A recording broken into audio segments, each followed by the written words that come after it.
And welcome back to the second half of the Zelenko report. I'm Ann Vandersteel. You know, if we have learned anything, is that our United States government is not our friend. They are completely and utterly corrupt. It's the United States agencies, the United States government agencies, I should clarify, those that have never been chartered by our founding fathers or mentioned in our United States Constitution, have chosen over the period of time, and most recently with COVID, I think we can recognize Big Pharma, the FDA, the CDC, the NIH. Those agencies, they're all for-profit agencies, by the way, funded by you, the taxpayer, if you are still a taxpayer and haven't exited the system. And a conversation we can go into another time, but that United States government agencies collude, and they choose winners and they choose losers in just about everything in our lives. Well, there is a definite bellwether case in terms of cryptocurrency. Now, cryptocurrency is that off-ramp path to doing transactions where you can trade goods and services without government interference. And the government hates it, which is why they want to regulate Bitcoin. So, of course, there is this bellwether case on cryptocurrency that actually will shape a lot of cases going forward.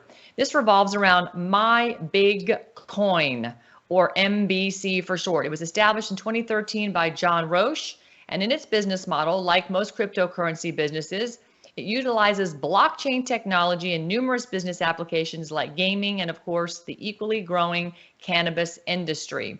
Multiple government agencies like the FBI, the DOJ, the SEC, and, of course, the Commodity Futures Trading Commission, otherwise known as the CTFC, they have colluded with, of course, everybody else to make sure that the Randall Crater case has a lot of problems. Our next guests, RC Williams and Julianna Ormond, are here to explain, and they run a beautiful and incredible Substack called Sherloc.substack.com. I highly recommend you look at the work they're doing. Incredible investigative journalists. Glad they're here to break this whole Randall Crater case down.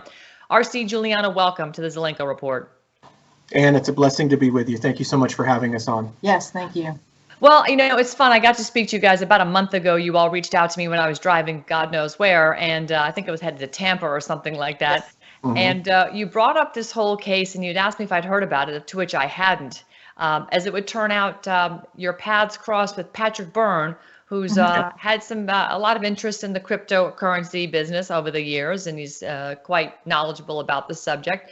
But this is an interesting case, My Big Coin, where once again the government is interfering, framing, and lying. Boy, this is a recurring theme when you consider Michael Flynn and what they've done to him, and so many other cases, January 6th, et cetera, et cetera. Oh, our elections, not to name a few. But, you know, this is a problem that we see recurring. And, of course, the government right now is at this position where they're really trying to strangle us, and they want to force us into the central bank digital currency, which means they don't want us using Bitcoin or any other cryptocurrency transaction method. They want us using their digital currency transactions. So break this Randall Crater case down, please. Yeah, sure, Ann. So again, thank you for having us on. So what you touched on in the beginning, Uncle Sugar hates competition, right? So if there is any off-ramp or freedom for you not to have to interact with the government, that's a big no-no. So let's give you a bit of background on the U.S. versus Randall Crater case, because indeed it is a bellwether for cryptocurrency. Randall Crater, successful entrepreneur in the gaming industry, has created a number of technologies, and so he licensed the My Big Coin technology and eventually sold it to John Roche and My Big Coin. So that's really kind of where this story starts. What is interesting, though, when we opened our expose after we looked at thousands and thousands of pages of documentation, is with an incredible quote. I didn't know you could be convicted of a crime for a business that you didn't own. And in essence, this is what's happened to Randall Crater. We will note here, though, that it's interesting. John Roche is an interesting character because he is actually an heir to the Disney fortune. He is considered the black sheep of the family, and his partner Billy Donahue, who was the one that did basically the gold fraud portion of this, and Randall basically was in the line of fire for it. They've been best buddies forever.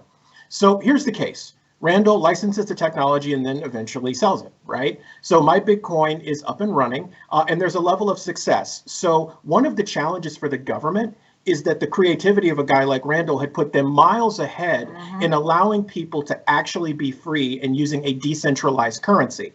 Again, competition, right? That's a big one. Stop right there. You just said something very powerful. His invention of the platform that my big coin purchased from Randall Crater is what basically gave a leg up to what the central bank digital currency will offer. In other words, true freedom versus CBDC, which is going to have social credit scores tied to it and track and trace surveillance, everything, so that they can limit your access to your own cash, depending on how good little Johnny or little Susie has been. Right. Exactly. Yeah, you're absolutely right, Ann. So we're in this interesting place. So things go on. My Bitcoin starts to get traction, right? Because it's revolutionary in nature. Fast forward a little bit, all of a sudden, Randall's made aware that there's a pending case against him, right? So all of a sudden, there's this indictment. He's named, John Roche is named, Billy Donahue is named, Michael Kruger, who we did an expose. He actually came on as a whistleblower and gave us an hour interview that will absolutely blow you away, where he talks about the FBI collusion and corruption. And so this goes on. The first thing that Randall and his legal team do is they turn over everything, because they're like, we haven't done anything wrong, so here's the stuff. Have a great day. Next thing you know, defendants start dropping off.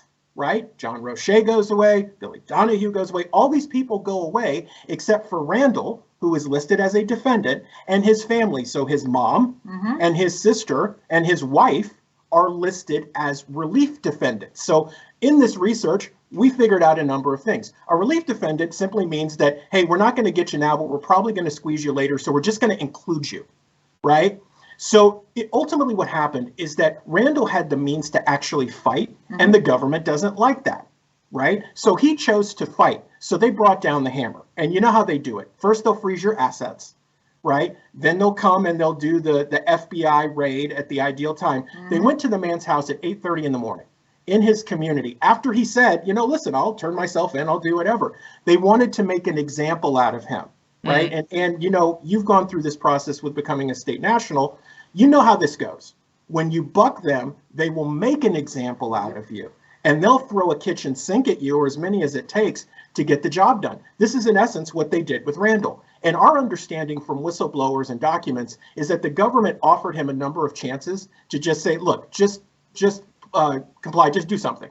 And he kept saying, no, I haven't done anything wrong. I want to defend myself. So here's the crazy part, Ann.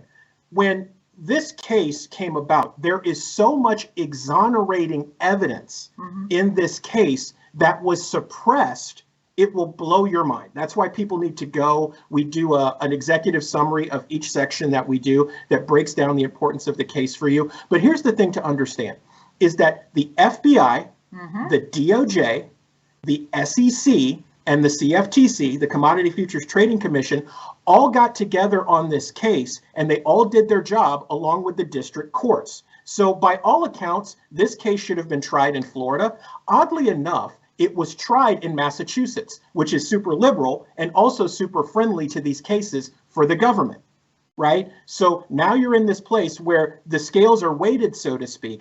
And every time that Randall Crater's team made a motion or provided a potential witness or any exonerating evidence, it was literally shut down. And here's what we discovered, and here's the why behind what Denise J. Casper, who was presiding over the criminal case, did what they did.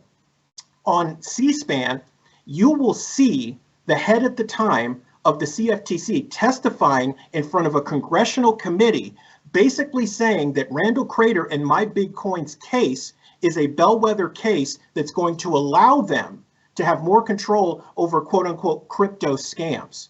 So think about what's just happened, Ann, because since then, the CFTC has raised hundreds of millions of dollars in funding from people watching the show and taxpayers throughout the United States, specifically for cases like this. Here's the challenge, Ann. It's all a lie. And the government, if it comes out that they've lied, right? What does that do then? It twists everything sideways and upside down. It's such a mess for them. So they're doing whatever it takes, because the goal for the government is to have the CFTC regulate cryptocurrency and pick winners and losers. And they've already started doing it. Quickly here, what just happened, Randall Crater's criminal case, the jury came in with a guilty verdict, right? So on appeal, it looks like this will actually work out. But here's the thing. The day after that verdict came in, There was a story on national media about bipartisan congressional legislation to have the CFTC be the lead on regulating crypto. Right. And the people that were quoted in that article are your typical liberal, rich cryptocurrency people. And we're like, well, now we know what the payoff looks like. Right.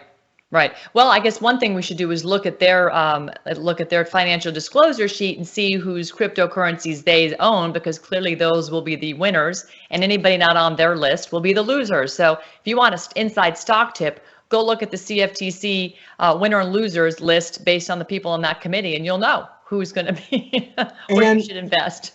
And you know, it's crazy. One of the things that'll chill you as you read the expose, and if you go on to the Substack and you just look for Denise J. Casper, one of the things you will see is the use of the TUI issue. So here's the short version of what that means. A lot of people don't realize that government agencies basically have the right to ignore subpoenas, regardless of the circumstance, if they don't want their people to testify. There was exonerating evidence that the CFTC basically got John Roche out of the way and wrote an affidavit for him that he couldn't provide evidence because basically the dog ate his homework. His girlfriend destroyed his computer.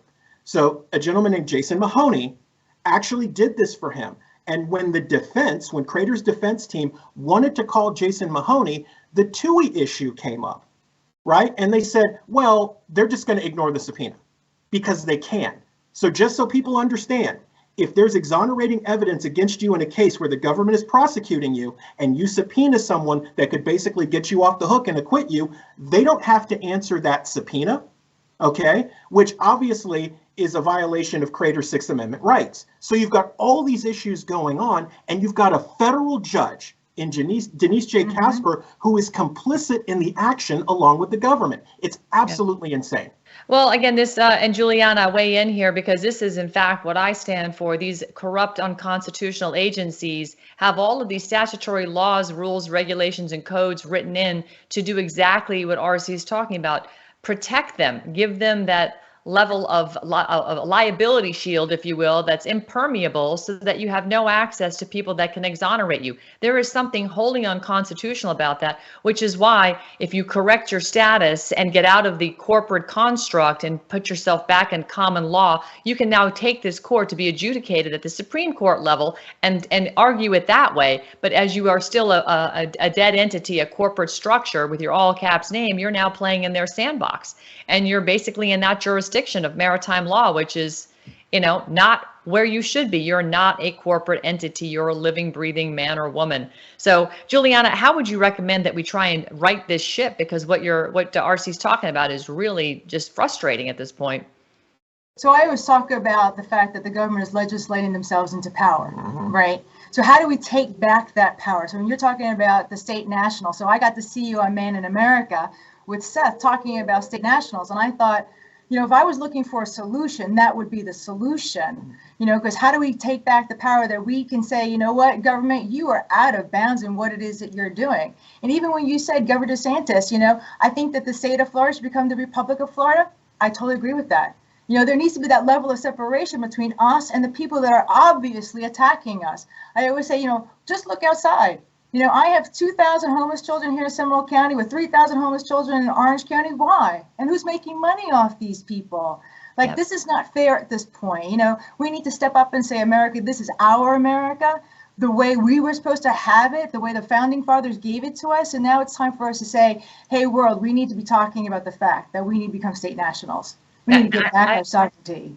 100%. And this morning I was going back and forth with a couple of generals with respect to, well, here we are. So it gets back down to the 10th Amendment, states' rights.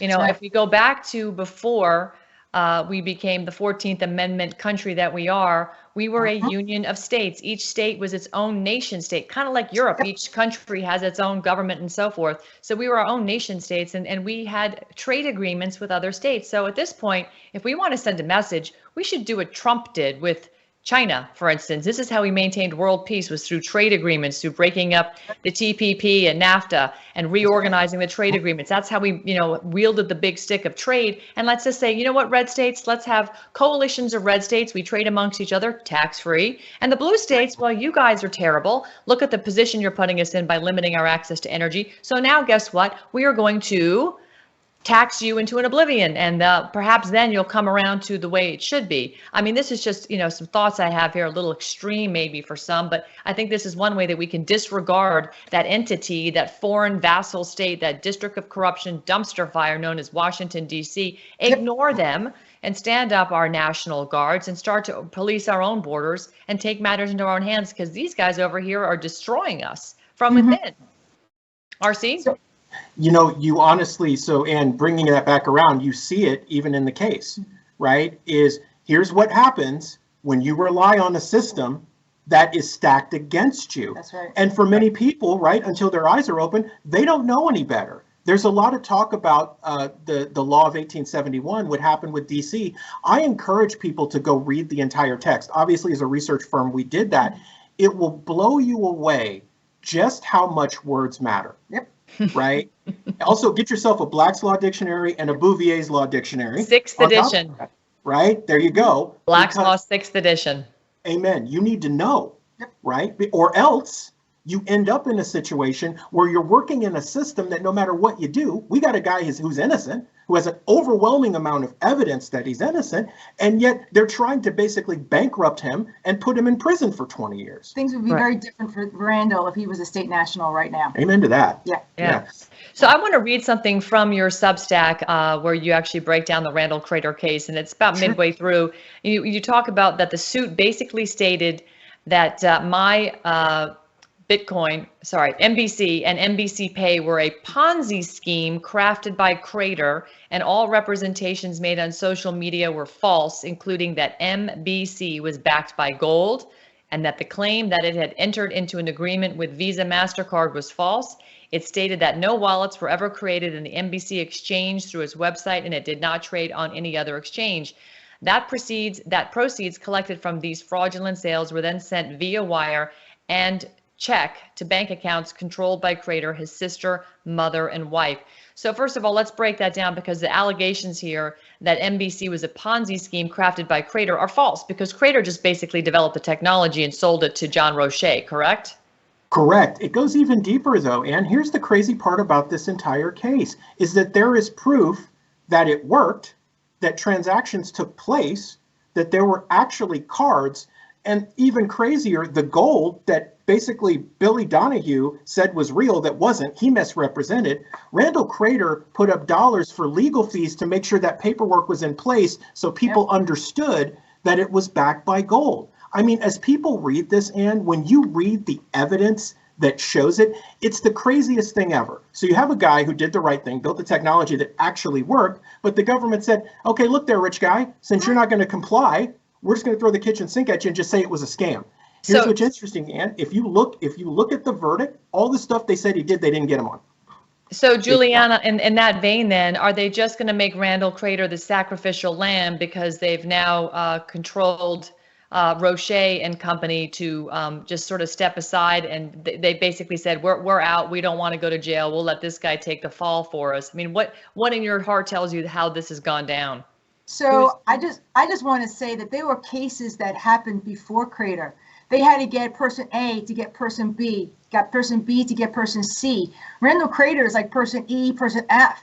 So but they want him because he has the technology, he built the platform, and they want to stop him, correct? And he's the only one who's been able to fight back, because they froze most of his money, but he had money that was offshore. I mean, he was wealthy enough to be able to protect himself.